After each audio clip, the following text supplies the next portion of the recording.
우리 밧줄이라는 토픽으로 크리스천의 정체성이라는 말씀의 은혜를 받고자 합니다. 요즘 우리는 교회가 무엇인가, 교회의 정체성과 성도는 과연 누구인가라는 성도의 정체성에 대해서 우리는 계속해서 살펴보고 있습니다. 여러분, 내가 누구인지라는 이 질문 여러분이 자주 좀 해보셨습니까? 이 질문이 왜 중요하냐면 자신의 정체성이 제대로 정립되지 않으면 내가 어떻게 살아야 되는지 이 삶에 대한 태도가 올바르거나 또 제대로 생기지 않기 때문입니다. 그래서 내 아이덴티티가 뭔지 그것을 점검하는 것은 굉장히 중요한 부분이죠. 한 예를 든다면 어떤 사람이 자기 자신을 쥐라고 생각하는 사람이 있었답니다. 이건 병이죠. 정체성 혼란이 있는 질환이라고 할 수 있겠죠. 정신과 병원을 갑니다. 의사 상담도 하고 약도 잘 처방되어서 치료가 잘 되었던 모양입니다. 그래서 거의 치료가 마무리되는 시점에서 의사가 다시 묻죠. 당신은 누구입니까? 예, 저는 쥐가 아니라 사람입니다. 이제 확실히 자기가 누구인지 알게 됐다는 거예요. 그래서 태어날 쯤 되었을 다시 한번 묻습니다. 혹시 몰라서 당신은 누구입니까? 예, 저는 쥐가 아니라 사람입니다. 의사 선생님이 축하합니다. 퇴원을 축하합니다. 이제 행복하게 사십시오 라고 이야기하고 그 진료실에 나갔는데 마침 진료실 문 앞에 고양이 한 마리가 있더랍니다. 그 사람이 고양이를 보고 멈칫거리는 거예요. 그리고 의사가 그 광경을 보고 이상하다 싶어서 왜 고양이를 보고 멈칫거릴까? 그리고 다시 불러서 묻습니다. 당신 누구입니까? 그랬더니 저는 쥐가 아니라 사람입니다. 그런데 왜 고양이 보고 멈칫했습니까? 그랬더니 지금 나는 분명히 나는 쥐가 아니라 사람인 건 알겠는데 혹시 고양이가 모를까 봐. 여러분, 이거 다 나은 게 아니지요. 정체성이 오락가락하는 것입니다. 여러분, 요즘 한국 교회 성도들이 그렇지 않을까? 우린 스스로 반문할 수 있지요. 자기 입으로는 누가 물으면 크리스찬입니다라고 하는데 그 크리스찬의 그 정체성이 명확하지 않습니다. 현실에 가면 그냥 혼란스러워하고 헷갈려합니다. 여러분들 중에도 이런 부분에서 헷갈리는 분들이 꽤 있을 거라고 저는 생각합니다. 교회 안에 들어오기만 하면 예배하고 밥 먹고 성도들끼리 목장에 모여 은혜를 나누고 서로 격려하고 위로하고 이러면 다들 나는 불신자가 아니라 나는 성도야, 난 크리스찬이야, 나는 하나님의 영광이지 나의 영광을 위해 살지 않아, 이렇게 곧장 이야기를 잘 하는데 정답은 이렇게 말했지만 밖에만 나가면 그냥 다들 쥐가 되는 경우가 한두 번입니까? 세상 고양이들이 막 돌아다녀요. 돈이 돌아다니고 술잔이 돌아다니고 믿지 않는 친구들이랑 돌아다니면 정신없이 돈 벌다가 사람 만나다가 공부하다가 그러다가 가끔씩 죄도 짓지 않습니까? 그렇게 삶을 살아가다 보면 어느 순간 청상 나는 불신자라, 쥐예요, 쥐. 그러니까 헷갈리는 것입니다. 그럼 여러분, 우리가 어떻게 해야 이것뿐만 아니라 저 밖에 나가서 우리의 삶의 현장, 우리 현실 가운데 쥐가 아니라 정말로 불신자가 아니라 성도들처럼 그렇게 크리스찬으로서의 정체성을 지키며 그렇게 누리며 살아갈 수 있는가? 오늘 저와 이 부분을 좀 나누고자 하는데 제가 어제 우리 아내에게 그렇게 말을 했어요. 여보, 이번 주 우리 성도님들 설교 들을 때 꽤 많이 힘들겠다. 제가 지금부터 마칠 때까지 전도 이야기를 할 거거든요. 그래서 그럼에도 불구하고 오늘 우리의 정체성을 살리기 위해서는 이것밖에 없다 해서 제가 오늘 이 말씀을 들고 왔습니다. 여러분, 귀를 활짝 여시고 오늘 말씀에 은혜 받고 여러분의 정체성을 분명히 하고 하나님 그리스도에서 멋지게 한번 살아봅시다. 할렐루야. 오늘 우리는 이 예루살렘 교회라는 교회가 생기고 난 다음에 두 번째 세계 선교의 모태가 되는 이 안디옥 교회를 살펴보면서 크리스천의 정체성을 다시 한번 확고히 가지는 시간을 가지려고 하는데 오늘 한 가지만 보겠습니다. 하나, 시작. 성도의 정체성은 전도하는 정인의 삶 속에서 분명해집니다. 여러분, 성경을 읽다 보면 안디옥 교회의 이야기가 이제 처음 나오는데요. 하나님은 교회의 정체성이 무엇인가를 이 안디옥 교회를 통해서 분명히 말하고 있습니다. 25절에 바나바가 사울을 찾으러 다수에 가서 만남의 안디옥에 데리고 와서 둘이 교회에 1년간 모여 있어 큰 무리를 가르쳤고 시작.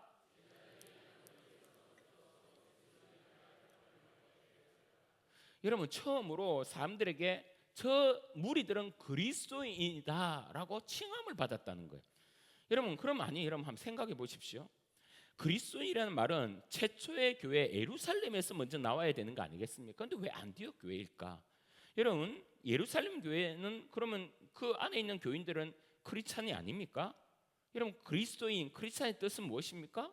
그리스도에게 속한 자, 그리스도를 믿고 따르는 자, 그리스도와 닮은 자, 크리스찬이라 이야기하지요. 그럼 에베소 교회, 그 예루살렘 교회도 그들이 예수 믿는 성도니 크리스찬이 맞죠. 그런데 왜 성경은 유독 이 타임에 안디옥 교회를 두고 이 크리스찬 그리스도인이라 일컬음을 받았다는 이 말을 하였을까? 분명한 의도가 있지요. 여러분 크리스찬은 무엇입니까? 일단은 구원받은 사람입니다. 구원받았다면 그 다음에 무엇이죠? 구원받은 사람은 반드시 정인의 삶을 살게 된다는 것이죠. 그래서 크리스찬 이 말 속에는 구원받았다는 건 전제로 되어 있으니까요. 크리스찬은 정인이다라는 사실을 깨닫게 됩니다. 오늘 본문만 보더라도 안디옥 교회가 생겨난 이 시발점 이 19절에 나옵니다. 그때 스데반의 일로 일어나 환란으로 말미암아 이렇게 나오거든요. 스데반이 복음을 전하다가 돌에 맞아 죽게 됩니다. 그 일로 통해서 기독교의 박해가 엄청 심해지는 것이죠. 그래서 그 박해를 피해서 예루살렘 교회 성도들이 뿔뿔이 흩어지면서 이방 땅 여러 곳에 가게 되고 그곳에 흩어진 성도들이 본격적으로 전도를 하게 됩니다. 그 말씀이 19절입니다. 그때 스데반의 일로 일어나 환란으로 말미암아 흩어진 자들이 베니게와 구브로와 안디옥까지 이르러 유대인에게만 말씀을 전하는데 그 중에 구브로와 구레네 몇 사람이 시작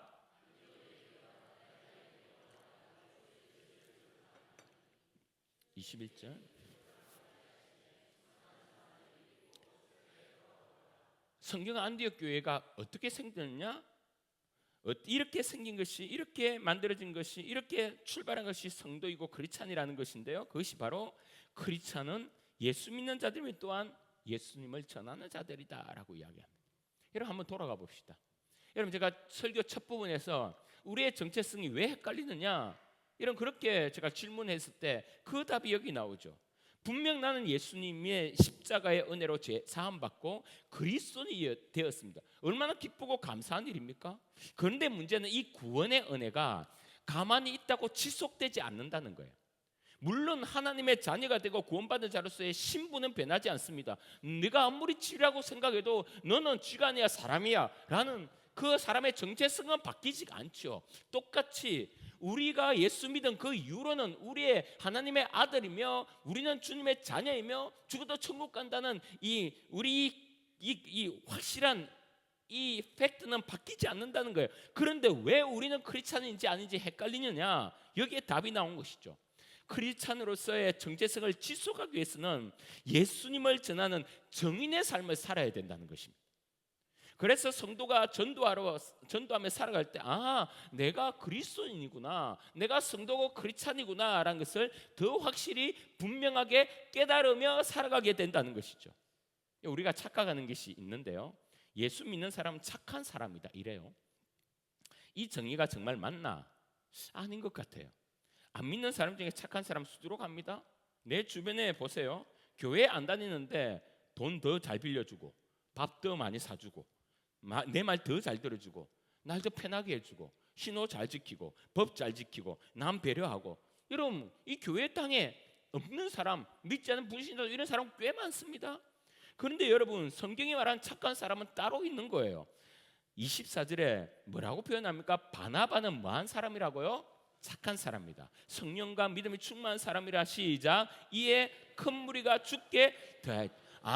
착한 사람은 그를 통해서 예수님을 믿게 되는 것이 바로 착한 사람이구나 라는 것을 우리는 말씀으로 분명히 깨달을 수 있는 것이죠. 그래서 성경의 착함은 영적으로 착한 것인데 그것은 바로 복음 전하는 것을 말하는 거고 바나바 같은 삶을, 전도의 삶을 사는 사람이라는 것이죠. 여러분 제가 한번 예를 한번 들어볼게요. 여러분 먼저 묻습니다. 예수 믿지 않으면 죽으면 어디로 갑니까? 지옥 가지. 영원한 형벌, 지옥에서 영원토록 고통하는 그 죽음을 맞이하게 됩니다. 그럼 우리가 이 사실을 믿는 크리스찬이라면 크리스찬으로서 착하다는 것은 뭐냐? 예, 지옥에 갈 운명에 처해 있는 아무것도 모르고 돌아다니는 그 불쌍한 인생에게 천국 갈 수 있도록 구원을 시키는 것, 그것이 성경이 말하는 착함이고 이것을 한 자가 크리스찬이라고 이야기합니다. 제가 뭘 하나 들고 왔어요.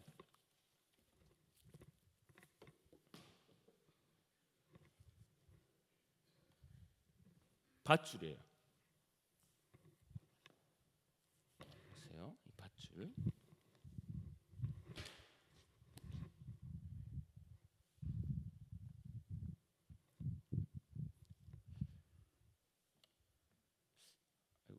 오늘 목사님 뭘 또 하시려고 저렇게 하시나? 여러분, 우리는 이 밧줄, 생명의 줄, 예수 그리스도의 줄, 여러분, 우리는 다 이 줄을 붙들고 살아서 이 자리에 앉아 있는 자들입니다. 할렐루야. 그렇게 본다면 어느 누구도 나를 위해서, 어느 누구가 나를 위해서 이 밧줄을 던져 주었기에 우리는 이걸 붙잡고 살아서 여기 앉아 있는 거예요. 그런데 지금 밖에 나가면 예전의 나처럼 이 앞에 물에 빠져 허우적거리는 그 영혼들이 지금도 있습니다. 그럼 저와 여러분이 이 밧줄을, 예수님이라는 이 밧줄을 던지면 그들이 그것을 붙잡고 살아가는 데요. 한번 보세요. 여기에 장사를 하는 사람이 있다고 봅시다. 내가 장사하는 사람이 장사를 해요. 누가 보더라도 정말 장사를 그리스도인답게 해요. 아주 정직하게 합니다. 값을 후리치지 않고 정직하게 팔고요. 온 사람마다 웰컴하고 밝게 하고 인사하고, 정말 누가 봐도 저렇게 장사하는 게 맞다. 여러분, 성도는 그렇게 장사를 해야 되죠. 그런데 그렇게 열심히 장사하는데 여러분, 이 밧줄에는 관심이 없는 거예요. 손님이 예수를 믿지 않고 지옥 가고 있어요. 오는 사람이 예수를 믿지 않고 호적되고 있어요. 하나님 자녀가 아니라 사탄의 자녀로 살고 있어요. 그런 상황을 알면서 불구하고 열심히 일어나고 웰컴하고 환영하고 정직하게 상산하는데 이 밧줄에 관심이 없다는 거예요. 여러분, 그렇다면 성경은 이 사람은 착하냐 묻는 거예요. 그리스도인이 맞냐 묻는 거예요. 자기는 예수 믿고 천국 가는 것을 분명히 아는데 이 밧줄을 붙잡고 있지 않는다면 자기의 삶과 자기가 생각하는 믿음이 다르기에 갭이 있기 때문에 그 사람은 열심히 삶에도 불구하고 정직하게 삶에도 불구하고 뭘 느끼지 못한다고요? 크리스찬이라고 제대로 느끼지 못한다고요. 갭이 있단 말이에요. 제가 학생이에요. 열심히 공부합니다. 토익 준비도 하고 취업 준비도 하고 캠퍼스에서 친구들과 또 재밌게 또 지내기도 하고 관계도 맺고 아주 정말 누가 봐도라도 학생으로서 제대로 된 학생이에요. 그런데 이 학생이 밧줄에 관심이 없어요. 친구랑, 믿지 않는 친구랑 밥을 먹고 믿지 않는 친구랑 열심히 공부하고 이런 기숙사에서 이야기 나누고 꽃을 피우고 이렇게 하는데 그 친구가 죽음에도 불구하고 지옥감에도 불구하고 이 밧줄을 그 친구에 한 번도 던져준 적이 없어요. 그러면 그 친구는 정말 그 친구를 사랑하냐 말이에요. 난 오늘 성가대에 섰어요. 교사도 해요. 교회 오면 차량 봉사도 해요. 재정부에도 들어가요. 열심히 교회를 어떻게 하면 부흥시키고 어떻게 하면 제대로 교회를 운영할까 고민하며 서로 의논하고 애를 써요. 누가 보더라도 저 사람은 대구 천국교회에 없으면 참 곤란한 만큼 열심히 삶을 살아요. 그런데 여러분, 그분이 밧줄을 잡아본 적이 없네? 밧줄을 던져본 적이 없네? 지금 주간 영혼들이 정말로 차고 넘치는데 곧 죽으면 지옥인데 밧줄을 한 번도 던져본 적이 없어요. 스쳐 지나가고, 밧줄이 있음에도 스쳐 지나고 스쳐 지나가고 스쳐 지나가는 거예요. 여러분, 그렇다면 그 사람은 과연 주님 앞에 올바르게 신앙생활을 하냔 말입니다. 성경은 지금 그것을 묻고 있는 거예요. 여러분, 교회는, 성도는, 우리들은 복음을 증언하기 위해 살아가는 인생입니다. 이것도 왜냐하면요, 크리스천의 삶이 아니라는 거예요. 여러분, 좀 더 약간 극단적으로 오늘 어차피 이야기된 것, 여러분 강하게 한번 이야기해 본다면, 욕하는 게 나빠요, 밧줄에 관심 없는 게 나빠요? 오늘 이야기 안 하려고 준비했죠. 여러분, 지나가는 사람에게, 이 비밀을 아는 사람에게 물어보세요. 누가 더 나쁜지. 거짓말하는 게 나빠요, 이 밧줄을 붙잡지 않는 게, 외면하는 게 나빠요? 돈 떼먹는 게 나빠요, 생명줄 모른 척하는 게 나빠요? 여러분, 여러분 우리는 다 알아요. 그런데요, 얼마나 한국 교회가 무너져가 있고 얼마나 한국 교회가 제정신이 아닌지, 때로는 우리가 얼마나 연약한지 교회 안에서도 그런 거 압니까? 교회에서 돈 떼먹은 저 성도 있어요. 그러면 그 성도를 두고 막 욕을 내요. 어떻게 돈 떼먹고 돈을 내갔냐고, 저게 무슨 성도라고 막 이렇게 이야기를 하는데요. 그런데 여러분, 전도 안 나온 저 성도에게는 그럴 수 있지 뭐 바쁘면, 이렇게 이야기한다니까요. 이렇게 이야기. 중직자예요. 1년에 한두 번 있는 교회 대청소가 있단 말이에요. 그럼 대청소는 당연히 중직자가 와야죠. 모든 성도들이 그래, 중직자 정도면 그때 오는 것이 맞지 라고 이야기하는 거예요. 그런데 그때 안 오면 뭐라고 합니까? 어떻게 장로가 돼요? 어떻게 안수집사 권사가 돼요? 어떻게 목자가 돼요? 여러분 교회 한 번, 그럼 많이 하는 것도 아니야. 1년에 한두 번 하는 거 청소를 안 나와? 라고 이야기하는데, 토요일날. 그런데 토요 전도 안 오면 뭐라고 생각해요? 뭐 바쁜 일이 있겠지 뭐. 여러분, 그래서 제가 하고 싶은 말은, 여러분이 믿는 것과 우리는 예수 믿으면 천국 가고 주님의 아들이 되고 이 놀라운 사실을 우리가 알고, 그래서 믿어서 이 추석 이 연휴 한복판에 정말 정신없을 때 우리가 이 자리에 와서 예수 믿고 구원받는 우리가 하나님께 예배드리고 있지 않습니까? 우리의 믿음은 이것이 확고한데, 우리의 삶은 이 밧줄을 붙잡지 않고 던지지 않는 우리의 이 이율배반적이고 모순적인 우리의 삶을 보면서 우리는 매일 쥐처럼 사는 거예요. 그렇게 살 수밖에 없죠. 우리의 말과 우리의 생각과 우리의 행동은 늘 갭이 있으니 우리의 정체성은 늘 헷갈리고 문제가 생기는 것입니다. 그래서 주님 말씀하고 있죠. 너가 정의로의 삶을 살지 않으면, 너가 복음의 삶을 살지 않으면, 너가 그리스도를 전하지 않으면, 밧줄을 던지지 않으면, 여러분, 너는 계속해서 하나님의 자녀임에도 불구하고 천국을 이미 보장받았음에도 불구하고 넌 늘 헷갈릴 거야. 넌 늘 힘들 거야. 너 가운데는 참 만족이 없을 거야. 주님께서 오늘 말씀하고 있는 것입니다. 여러분, 성경에는요, 생명이란 단어가 331번 나옵니다. 영생이란 단어가 51번 나오고요, 구원이라는 단어가 541번 나옵니다. 그러니까 이 동일한 의미 비슷한 건 다 빼고 생명, 영생, 구원이라는 단어만 해도 총 923번이나 나와요. 거의 1000번 가까이 나온단 말입니다. 기독교는요, 도 닦는 종교가 아니라, 도덕적으로 사는 종교가 아니라 생명이 살고 생명을 구원하는 종교입니다. 그래서 여러분, 구원을, 생명을 취하고 다스리고 정하고 믿고 이 부분을 다루지 않는다면 그 사람의 성도의 정체성은 잃어버리게 돼 있는 거예요.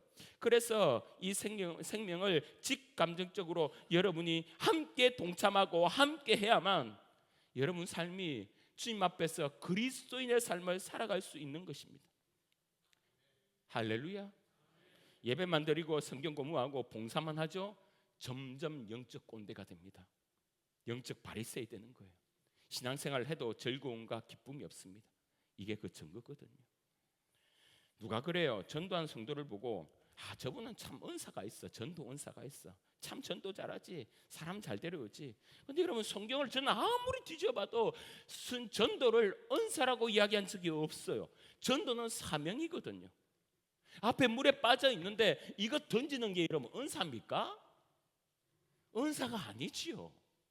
이거는 사람이라면 분명히 해야 되고 성도라면 반드시 해야 될 일이지요.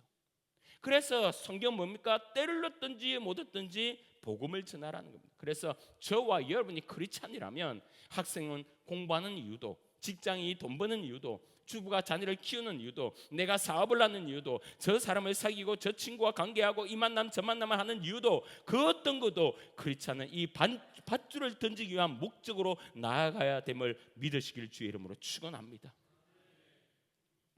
복음을 전한다는 것은 너무너무 소중하고 귀합니다. 그래서 복음을 전하는 자에게 주시는 복이 어마어마하고요, 반대로 복음을 전하지 않는 자에게 주는 어려움도 어마어마합니다.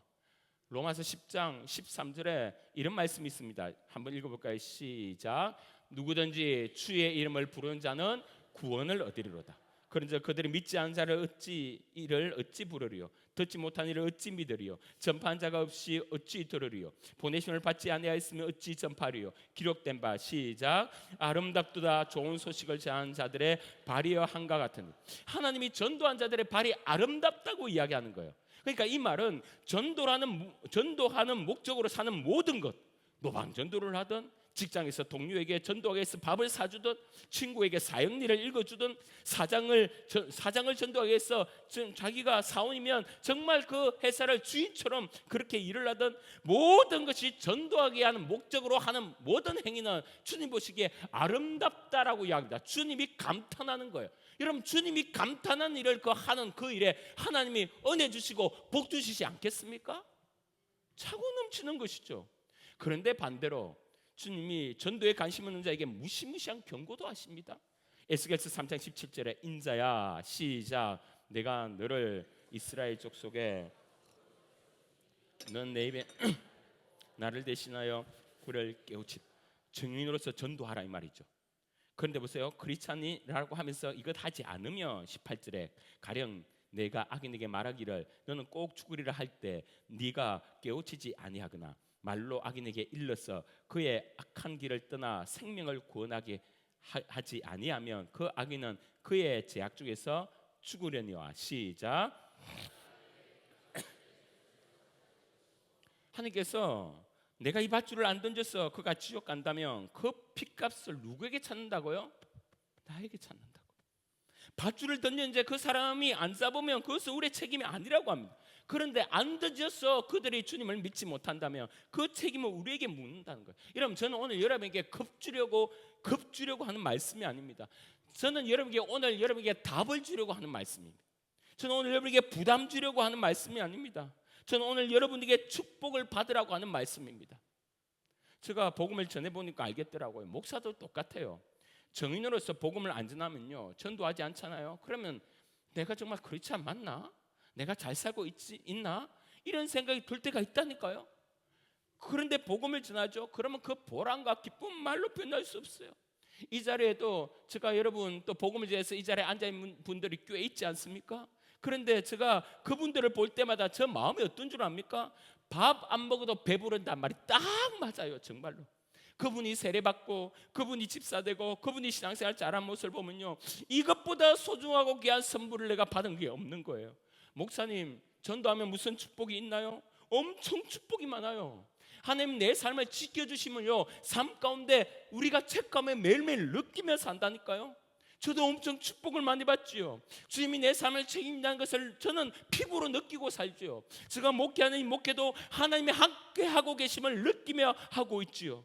그래서 여러분 밧줄을 한번 던졌어요. 이것을 붙잡고 끌려오는 이 손맛을 느끼면요 여러분 전도하지 말아도 전도할 수밖에 없는, 여러분 낚시하는 사람이 그거 손만 이거 못 잊어갖고 그 새벽에 그 비린내에 그런데도 꾸역꾸역 가서 그 정화에 앉아 있는다니까요. 근데 그들에게 물어보세요. 이것 안 하면 못 견딘다. 스트레스가 해소되고 평안이 오고요 기쁨이 넘치고 막 그렇다니까요.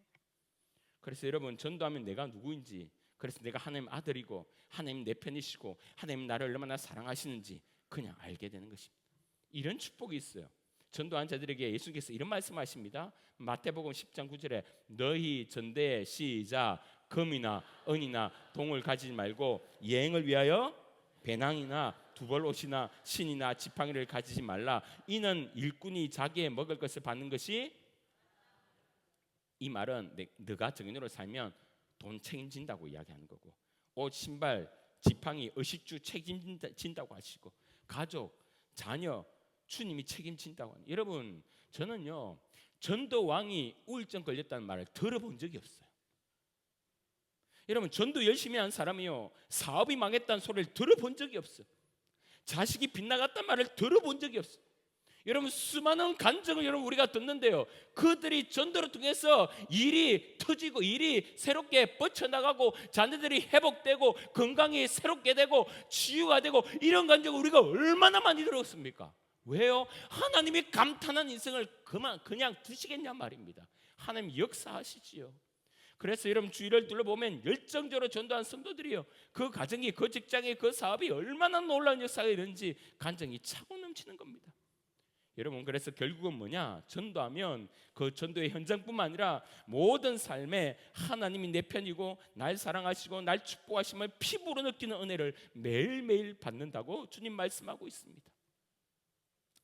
여러분, 우리가 잘 아는 김미경 강사 강의를 여러분도 한 번씩 들을 줄 생각하는데, 제가 어느 날 한 강의를 했는데 정말 동의가 되더라고요. 그래서 제가 기록을 해놓은 것이 있는데, 오늘 이 정체성과 굉장히 긴밀한 관계가 돼서 제가 한번 소개를 해보자 합니다.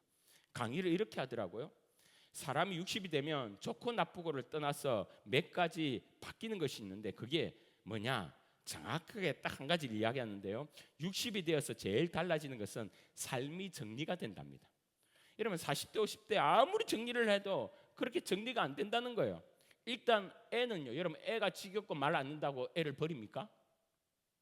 여러분, 애는 키워야 정리가 되죠. 여러분, 돈은 벌어야 정리가 되고 집은 사야만 정리가 됩니다. 일단 그 시간이 지나야 돼요. 물론 완성도는 조금씩 차이가 있지만 대부분은 정리가 됩니다. 어차피 다 끝나요. 붙잡아도 애들은 나갈 때 되면 다 나가서 독립합니다. 물론 독립도 뭐 독립 나름이긴 해요. 완전히 독립한 친구도 있고 자녀도 있고, 또 어중간히 독립을 해서 내 돈 매달 100만 원씩 빼가는 애들도 있어요. 어쨌든 간에 어쨌든 독립이 돼요. 뭐 옛날처럼 엄마 몇 시에 와, 아빠 또 신방 가, 뭐 이런 건 다 정리가 되는 겁니다. 60대가 되면요, 전화가 조용하고요, 카톡도 별로 안 와요. 생일 축하 카톡 딱 오면 보면요, 보험회사야. 여러분, 그랬어요. 정말 애들이 집이 없으면 조용하고요, 완전 다른 환경이 옵니다. 그런 면에서 60이 되면 또 하나 달라지는 게 뭐냐? 밑도 끝도 없는 자유가 찾아온대요. 감당할 수 있는 자유 때문에 꽤 힘들어하는 사람이 있습니다. 착시 현상을 생기는 거죠. 내가 필요하다고 여기는 곳이 없으니 내가 쓸모없다고 생각하는 경우가 가끔 든다는 거예요.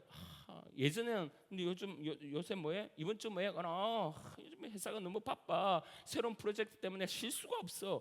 뭐 이렇게 이야기하면서 약간의 교묘한 쓸모감, 효용감이 우리 가운데 있지 않습니까? 그런데 60이 넘고 또 더 70 가까이 가면요, 그게 싹 사라져요. 안 바빠. 일단 갈 데가 없어. 내 시간을 쓸 사람과 쓸 곳이 없는 거예요. 누가 써야 돼요? 이제 내 시간은 내가 써야 되는 겁니다. 은퇴를 하면 맞이하는 것이 이게 바로 정체성 혼란이 생기는 거예요. 이것을 빈둥지 증후군이라고 이야기하죠. 특히 엄마들이요, 자기의 시간을 이때까지 누가 썼어요? 자녀들이 다 썼잖아요. 그래서 자녀들의 스케줄에 따라 그 엄마들의 스케줄이 같이 이어서 가는 거예요. 그래서 엄마로서의 뭐 뿌듯함도 있고 효용성도 있고 기쁨도 있지 않습니까? 그런데 애들이 한순간 싹 다 나가버리네요. 그러니까 이 시간의 주체가 자녀였다가 이제는 자기에게로 돌아옵니다. 이때 여러분, 이 빈둥지 증후이 생기는데 함께 오는 것이 정체성의 혼란인 거예요. 내가 누굴까? 엄마로 살다가 이제 나로 살려고 하니까 살아본 적이 없는데요. 헷갈리고 우울하고 괜히 이것저것 아프고, 그래서 이상한 엄마가 많지요. 장가간 아들한테 전화해서 너 뭐하니? 한번 갈까?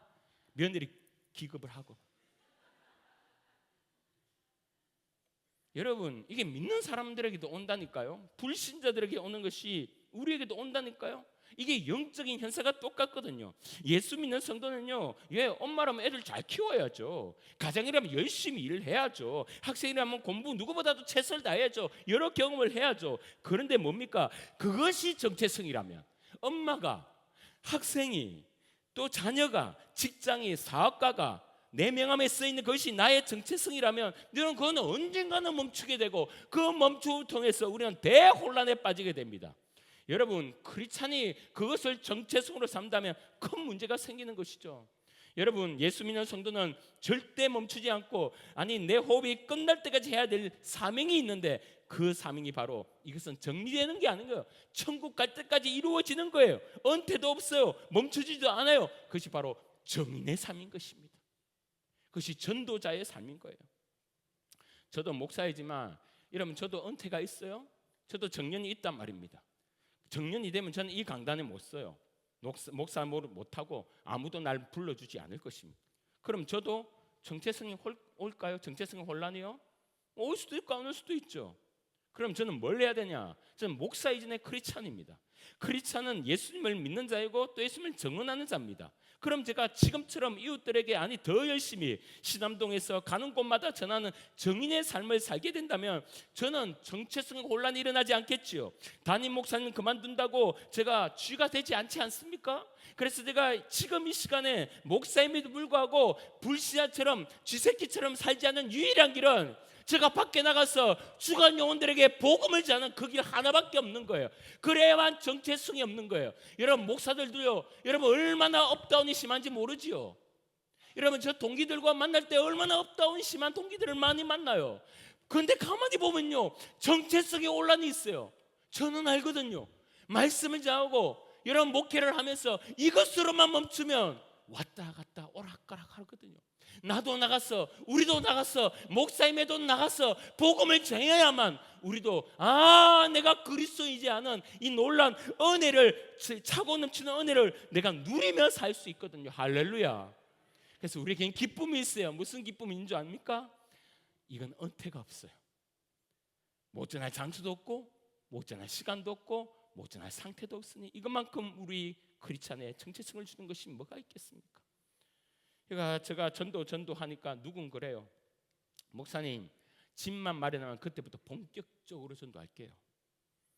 목사님 우리 애가 대학만 들어가면 그때부터 저 전도하려고 생각 중입니다. 목사님 제가 이 병만 딱 나오면 그때부터 열심히 할게요.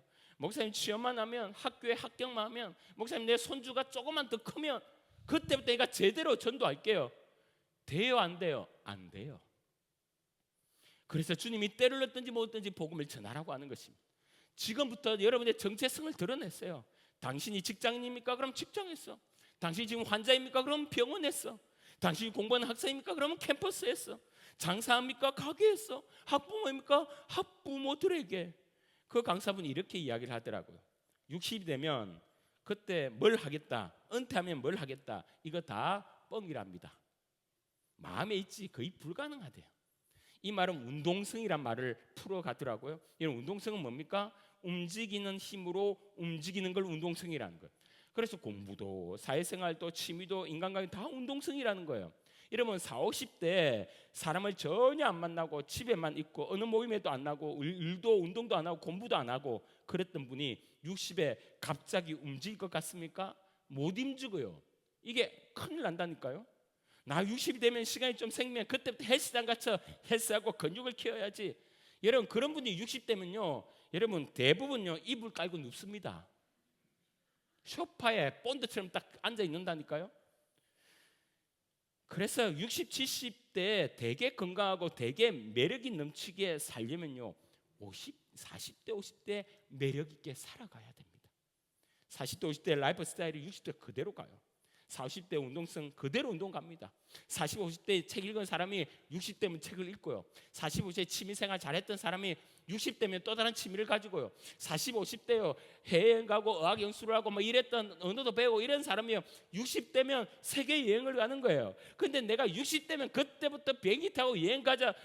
여러분 제가 장갑 갔다가 죽을 뻔했어요. 너무너무 힘들어 못 가요. 평소 가는 사람이 가야지. 제가 전도도 그래요. 지금 움직여야 됩니다. 지금 입을 열어야 하고요. 지금 전도 때문에 내 지갑을 열어야 되고, 지금 전도 때문에 내 시간을 빼야 되고, 지금 전도하고자 그 친구랑 밥을 먹어야 되고, 지금 전도하고자 그 일을 해야 돼요. 그래야 크리스찬의 정체성이 분명히 생기는 겁니다.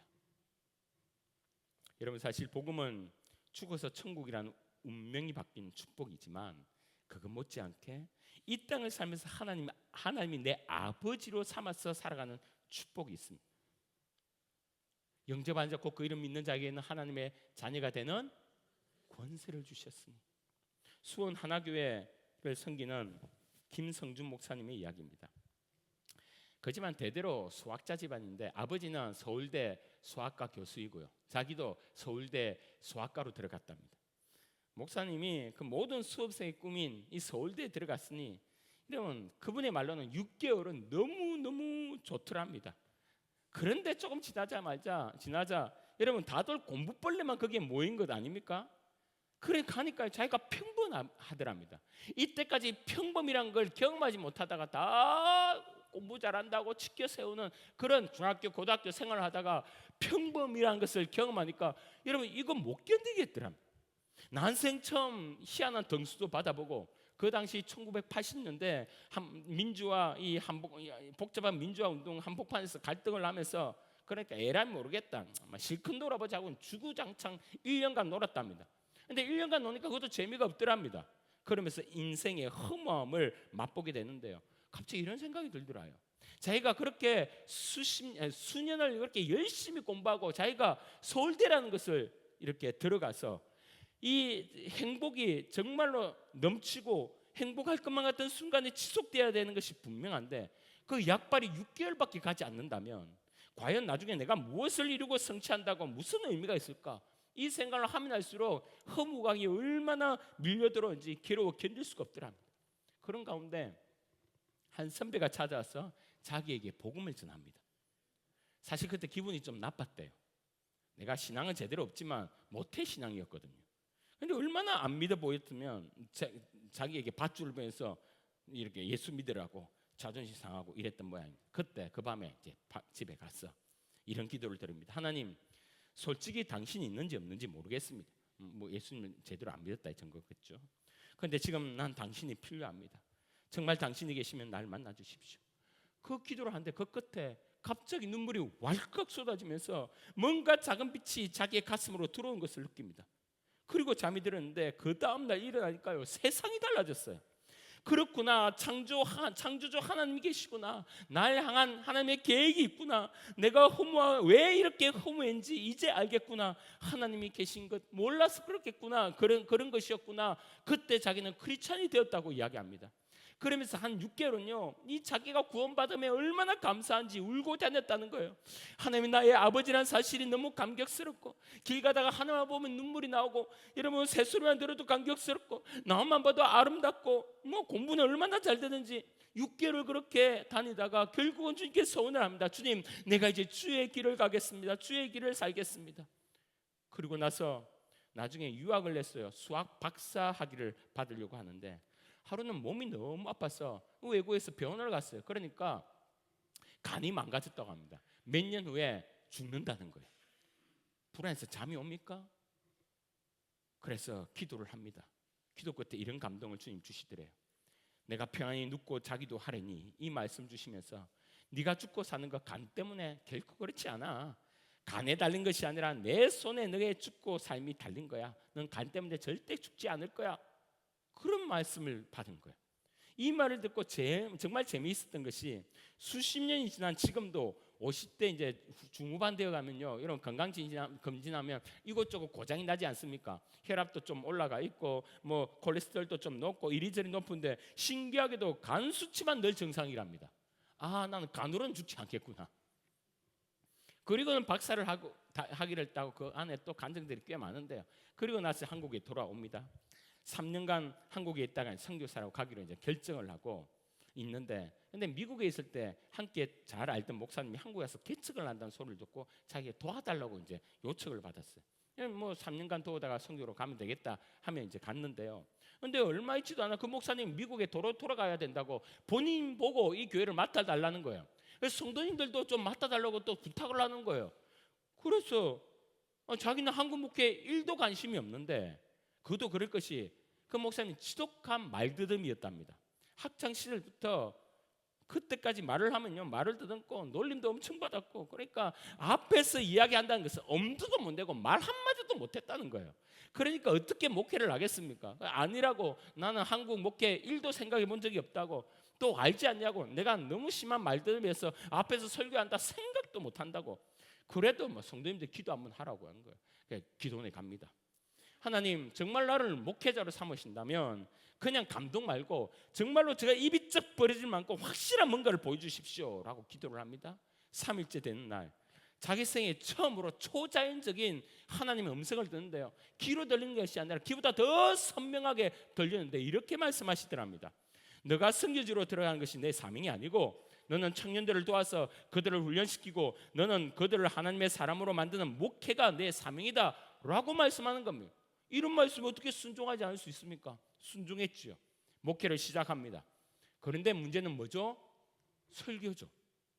첫 설교를 하는데 그 전날 밤 토요일 날 설교를 해본 적도 없고, 여러분 뭐 설교가 문제가 아니라 이 말드듬 때문에 앞에만 쓰면 아무 말도 못 하는데 이게 너무나 겁이 나고 두렵고 걱정이 되는 거예요. 밤새 기도합니다. 아멘. 때를 쓰는 거죠. 하나님 살려달라고. 때로는 투정도 부리고, 왜 말 잘하는 사람은 두고 나 이렇게 말드듬을 시키냐고 그렇게 하고 하룻밤을 꼬박 세우고 이제 설교를 하러 이제 시간이 되니까 가지 않습니까? 갑니다. 첫 설교를 이제 한마디를 딱 시작하는데요, 거짓말처럼 설교가 시작되자마자 말드듬이 깨끗이 사라진 거예요. 수년 동안 어릴 때부터 지금까지 이 말드듬 때는 그렇게 나를 괴롭혔던 그 말드듬이요, 설교 시작하자마자 유창하게 나오는데 수십 년 말드듬이 완벽하게 고쳐짐. 앞에 사모가 놀라고요, 성도들도 깜짝 놀라고, 제일 놀란 건 누가요? 자기 자신, 목사님 자신이 놀란 겁니다. 그로부터 20몇 년이 지난 지금까지 말을 한 번도 더듬어본 적이 없는 거예요. 여러분, 제가 왜 이 목사님 한 분을 데리고 와서 이런 간증 저런 간증, 이런 인생을 여러분 왜 이야기하면서 이런 바뀐 것을 여러분에게 말씀드렸습니까? 허무주의 청년이 삶의 희망을 가지고 공부를 하고 학위받는 과정 가운데 간에 큰 문제가 있는데, 아마 간경화라고 들었던 것 같아요. 그 문제가 그녀로 깨끗이 치유가 되고, 일반 성도가 상을 받아 목사가 되고, 말드듬이 한순간 유창한 설교자가 된 거예요. 2년 전인가요? 그 목사님이요, 폐암이 생겼습니다. 폐암이, 성도들을 병원에 가니까 폐암이 생겨 빨리 큰 병에 가라고. 그래 큰 병에 가서 서울대 병원에 가서 하니까 바로 수술해야 된다고, 수술 날짜를 잡으라고. 그러니까 의사 선생님, 제가 지금 다른데 단기 선교를 10일 갔다 와야 되는데 그거 하고 받으면 안 되겠습니까? 그러니까 의사가 기가 차다, 지금 급한데. 그래 어쨌든 그래갖고 갔다가 왔어요.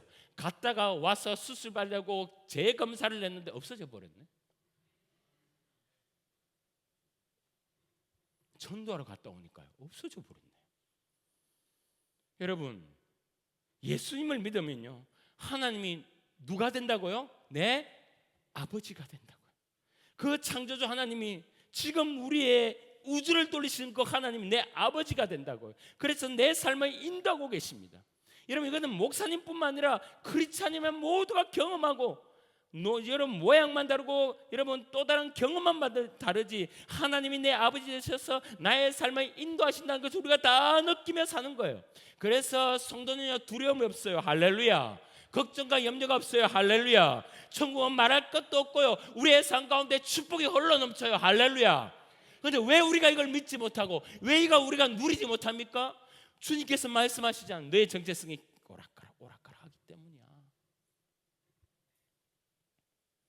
여러분, 우리가 이걸 누리는데 이 놀라운 누림을 나만 맛보고 나누지 않는다, 이 밧줄을 던지지 않는다, 이건 말도 되지 않는다고 성경이 말하고 있는 것입니다. 말씀을 맺을게요. 미국의 한 목사님이 교회에서 어느 지역에 집회를 가게 되었는데 깜깜한 밤에 그만 길을 잃어버리게 되었습니다. 꽤 옛날 이야기겠죠. 의도치 않게 산속을 넘어가는데 산중턱에 공동묘지가 있는 거예요. 뭐 목사님도 이 공동묘지가 무섭고, 여러분 저도 한번 가면 오싹하고 그래요.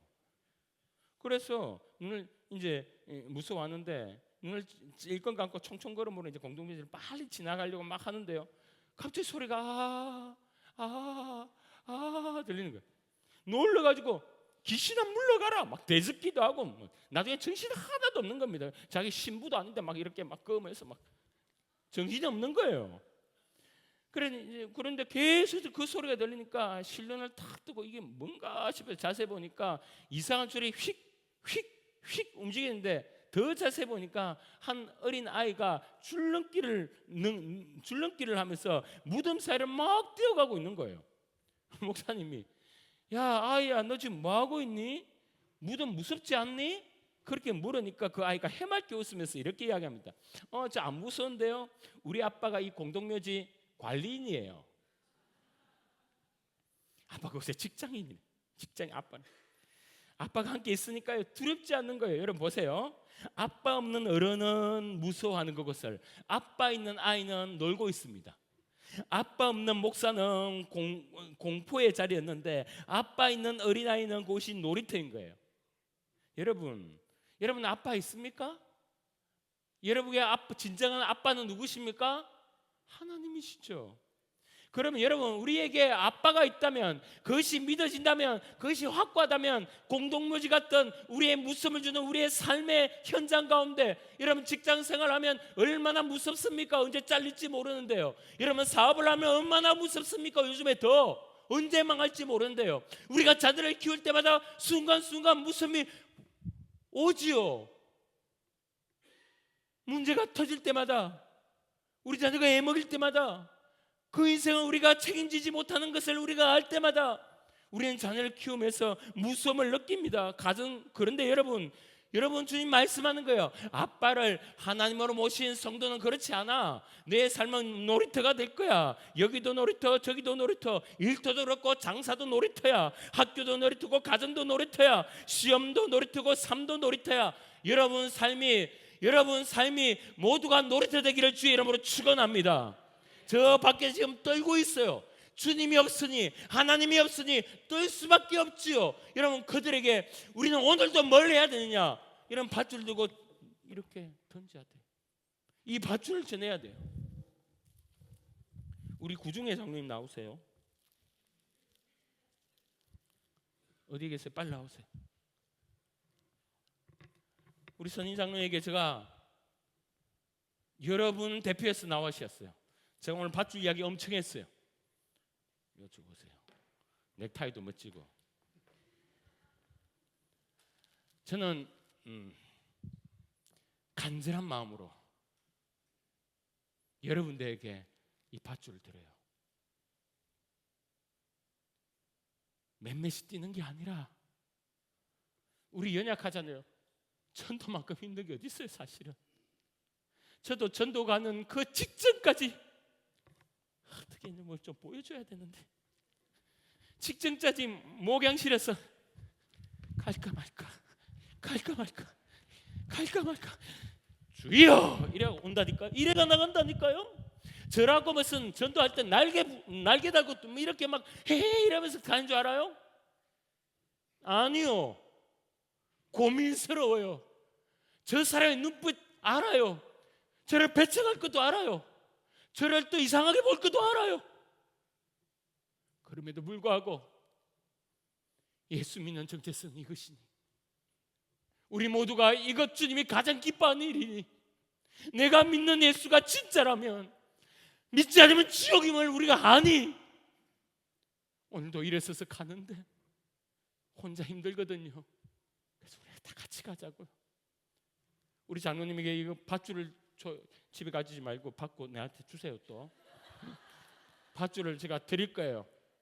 드리면 우리 여러분 한번, 목사님 오늘 말씀 듣고 저도 제가 할 수 있을 만큼 내가 조금이라도, 주님 내가 함께 동참하겠습니다. 함께 하겠습니다. 주님 기쁨 되겠습니다. 이제 지가 아니라 성도로 살겠습니다. 이 마음으로 이런 박수 한번 하죠.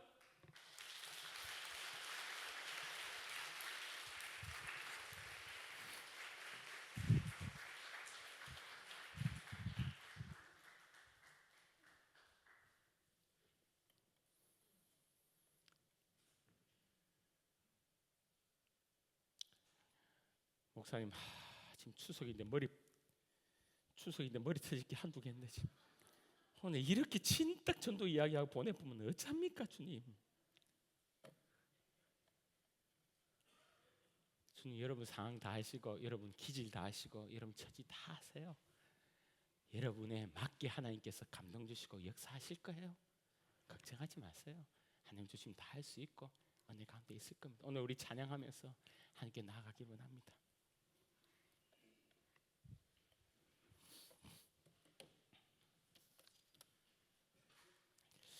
이 시간 제가 이 찬양을 아주 먼 옛날 이 찬양을 이제 준비한 이유는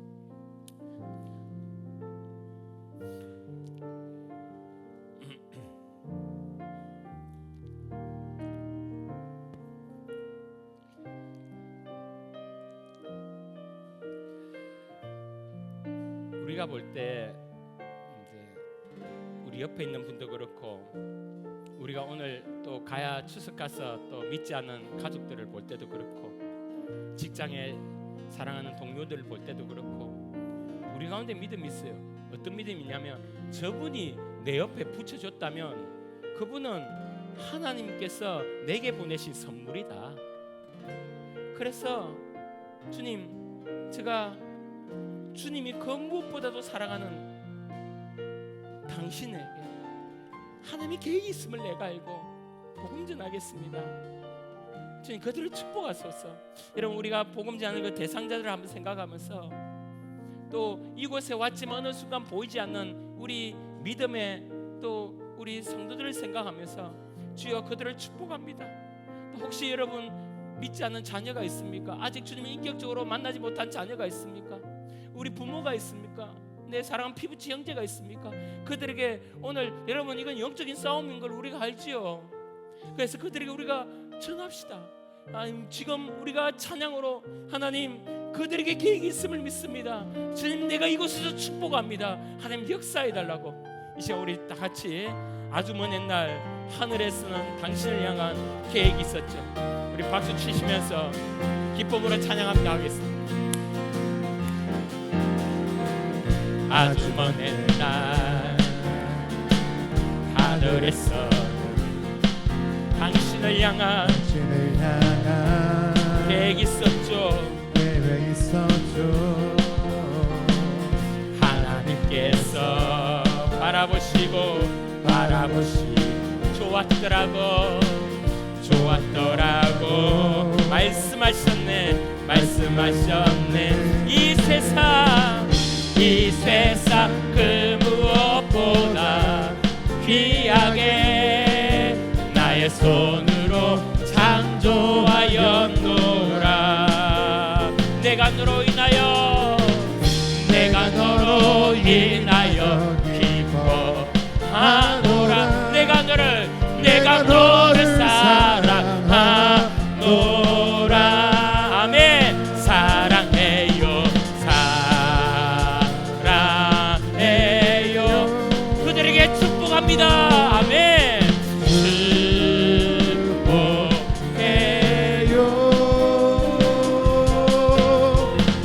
당신의 마음에 우리의 사랑을 들어요. 한번 더 고백합니다. 아주 먼 옛날 하늘에서는 아주 먼 옛날 여러분 그 영혼을 생각하며 하늘에서 우리 전도 대상자를 생각하며 당신을 향한 계획 있었죠. 하나님께서 바라보시고 좋았더라고 말씀하셨네. 이 세상 그 무엇보다 귀하게 나의 손으로 창조하였노라. 아멘. 내가 너로 인하여 기뻐하노라. 내가 너를 사랑하노라. 아멘. 사랑해요. 축복해요. 사랑해요.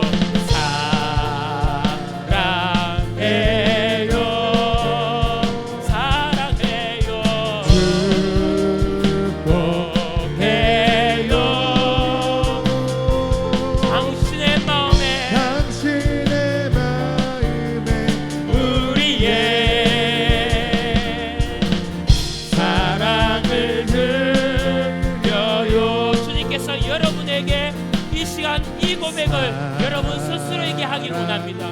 여러분 스스로에게 여러분 가슴에 손을 한번 얹어보세요.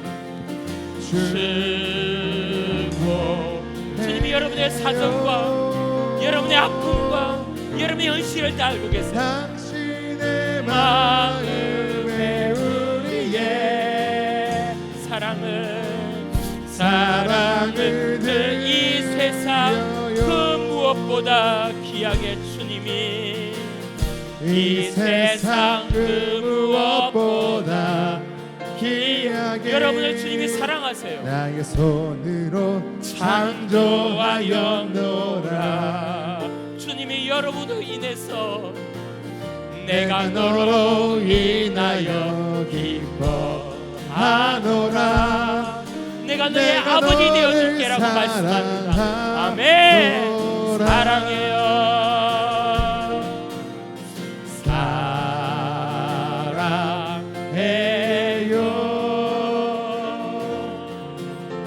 축복해요. 여러분의 마음에 당신의 주님의 사랑을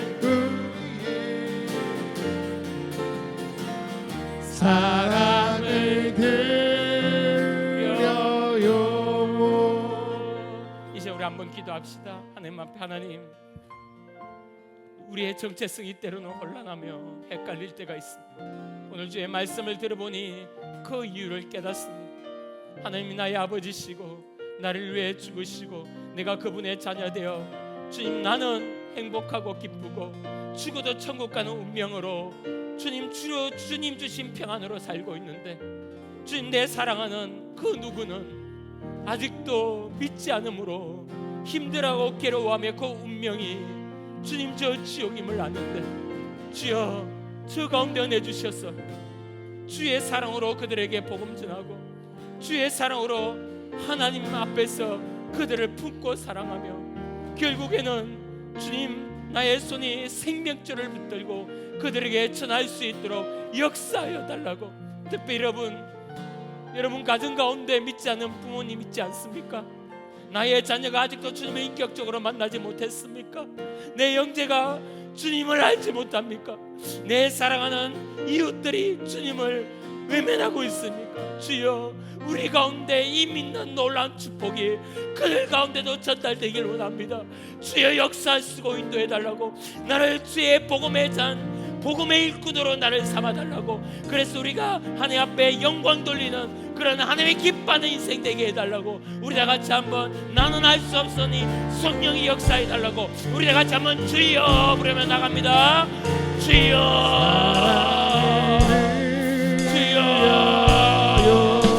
아버지여,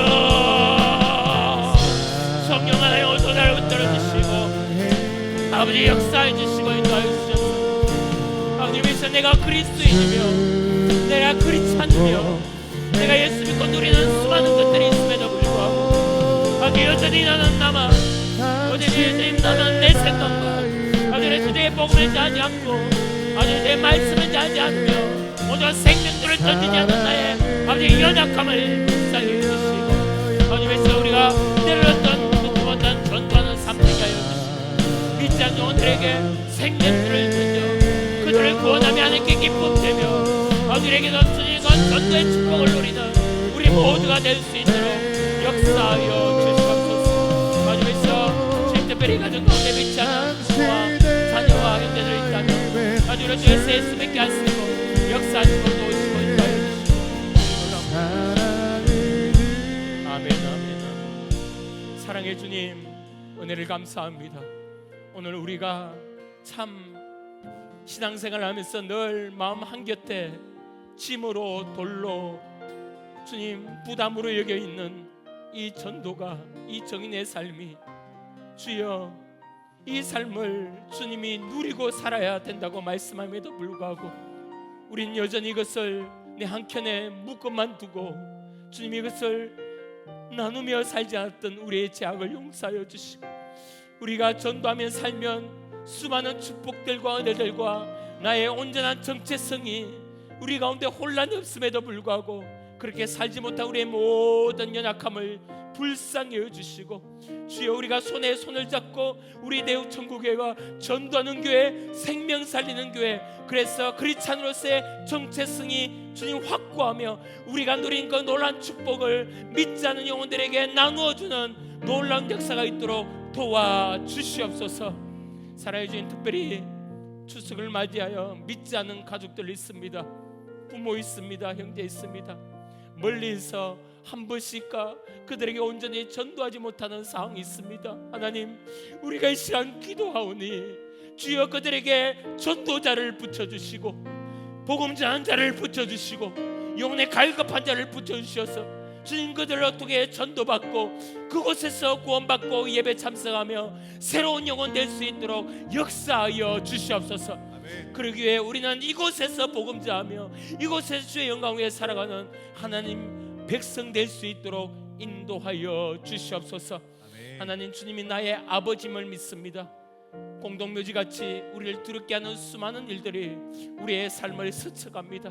그래서 때로는 넘어지고 자빠지고 때로는 우리가 힘겨워하며 우리가 우울하며 슬피 울 때 주님, 우리의 영안을 열어서 하나님 나의 아버지시며 이 공동묘지 같은 우리의 인생을 주님이 관리하시고 주님이 인도하시며 우리의 인생을 가장 좋은 쪽으로 책임져 주신다는 이 놀라운 사실을 오늘도 더 깊이 깨닫고 주님만 의지하여 이번 일주일도 능히 승리하는 주의 아들 딸 될 수 있도록 역사하여 주시옵소서. 감사드립니다. 모든 것 주님께 올려드리며 예수님 이름으로 기도합니다. 아멘.